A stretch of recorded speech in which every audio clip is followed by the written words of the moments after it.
మంచిర్యాల జిల్లా కాశీపేట మండలం కోనూరు గ్రామంలోని గోనె శ్రీనివాస్ అనే కౌలు రైతుకు చెందిన పత్తి పంటను అడవి పందులు ధ్వంసం చేశాయి. ఈ సందర్భంగా రైతు గోనె శ్రీనివాస్ మాట్లాడుతూ అకాల వర్షాలు కురియడంతో ఎకరం పంట నష్టపోయిందని, మిగతా పంట కాపాడుకుందామంటే అడవి పందులు అరెకరం వరకు ధ్వంసం చేశాయని కౌలు రైతు వాపోయాడు. పంట నష్టపోయిన రైతుల పంటలను అధికారులు సర్వే చేసి మాకు న్యాయం చేయాలని, అలాగే ప్రభుత్వం నష్టపరిహారం అందించాలని కోరారు.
మంచిర్యాల జిల్లా కాశీపేట మండలం కోనూరు గ్రామం.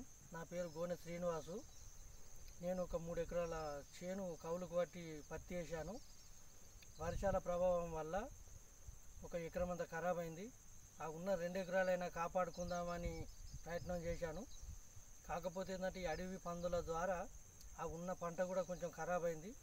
ఆర్థికంగా కూడా అప్పులు తెచ్చిపెట్టినాం. అప్పులు తీరే మార్గం కూడా కనిపించట్లేదు.